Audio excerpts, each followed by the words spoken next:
Tonight, we mark the 247th anniversary of the independence of the United States of America. We planned a public celebration themed around the 1980s, and many of us, like me, are dressed in 1980s fashion. Unfortunately, terrible thunderstorms in Sarajevo forced us to cancel our party. That doesn't mean we won't celebrate tonight. And I wanted to share with you what I was going to say to our guests. The events surrounding America's fight for freedom are dear to me, not just because I'm a proud American, but because I'm a huge history buff. That includes reading and learning as much as I can about your history, the history of Bosnia and Herzegovina. But my original love was my own country's history, our fight for independence, our Civil War and the end of slavery, and the emergence of the United States in the last century as a world leader.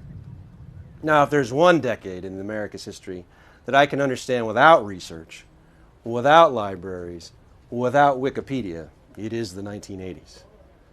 In many respects, the decade remains a cultural reference point for me. Just ask anyone who works here at the embassy. Rarely do staff meetings go by without my quoting an 80s movie to illustrate a point. I have a copy of the greatest American high school movie ever made, The Breakfast Club, in my office on VHS. All of this is to say that you have me to thank or criticize for the theme of our party this year. I came of age in the 1980s, and the cultural, social, and political developments of the decade had a tremendous impact on me, just like they did the entire world. The 1980s laid the foundation for the consumerism that we now know and live. It was the MTV decade, with a single trailblazing TV station giving rise to American megastars like Madonna, Prince, Whitney Houston, and Michael Jackson. CNN, the world's first round-the-clock news network, was born in the 1980s. In 1980s America, personal computers exploded in popularity. Video games invaded our homes, and the internet was born, ushering in an unprecedented revolution in information management and communication. Any parent tonight knows just how much the microchip revolution of the 1980s changed how young people spend their free time. All of this was accompanied in the United States by an unprecedented period of economic growth and prosperity. By the close of the decade, there was reason for great optimism in America and the world. Communism collapsed. The Iron Curtain fell. The Berlin Wall came down. And we saw democracy and free market economics spreading not just in Eastern Europe, but in Latin America and elsewhere. Some christened this moment the end of history. More than 3 decades later, we know we underestimated the challenges that would follow the end of the Cold War.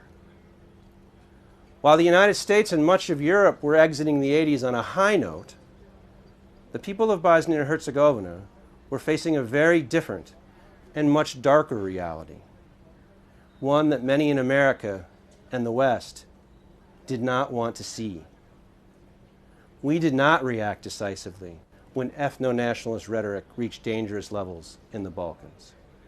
And when war came, and when this city was besieged, when your horror was broadcast into our living rooms through the same CNN born in the 80s, we did not immediately answer your calls.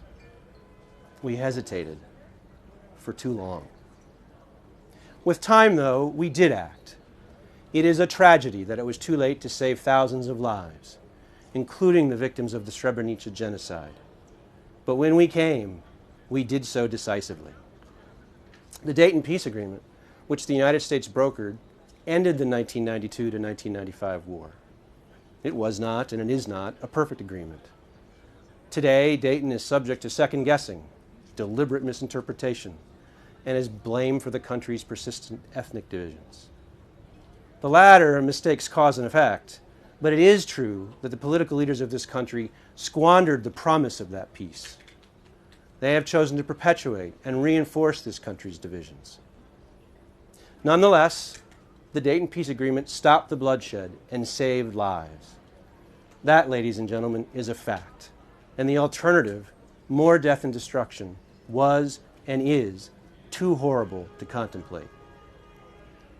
The work of defending peace and democracy, the work of building prosperity, and the work of healing are never ending. To paraphrase President Ronald Reagan, these are generational struggles. The challenge to the world we hoped would emerge after the Cold War at the end of the 1980s are painfully visible today. From Russia's vicious aggression in Ukraine to the rise of illiberal, anti-democratic political movements across the West. In the same way, the challenges today to Bosnia and Herzegovina's sovereignty, territorial integrity, and multi-ethnic character are impossible to deny. From election irregularities and corruption, to warmongering and genocide denial, to the actions of the RSNA on June 26, the tension is clear.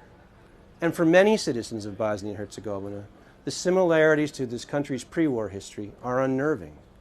But one thing is different. The United States is here. After the 1992 to 1995 war, the United States quickly planted roots in Bosnia and Herzegovina. We became your top bilateral development partner, and in time, your top military partner. Today, no other country could match our sustained commitment to BIH, to its institutions, to its organizations, to its youth, and to its future inside the Euro-Atlantic community of nations. The team of Americans and their BIH colleagues who would be hosting you tonight works tirelessly every day to help the people of this country realize your aspirations for a peaceful, democratic, prosperous, and secure Bosnia and Herzegovina, in which votes are counted as cast, hard work is rewarded, politicians answer to citizens and the law, and businesses can thrive. Our commitment to this future, our willingness to speak out forcefully for it when others challenge it, and our understanding that progress is made korak po korak, not in one giant, irresponsible utopian leap that ignores reality, does not always sit well with some of the country's political actors. This is particularly true when our commitment to a peaceful, democratic, and secure future clashes with their narrow political interests. But the United States' commitment to Bosnia and Herzegovina is not to a specific political leader or party. It is to the people of this country. That has not changed, and it will not change. And with that in mind, I invite all of you to raise a glass to the enduring friendship of our people and to the hard, difficult, but critical work we do together every day to secure Bosnia and Herzegovina's place in the Euro-Atlantic community of nations.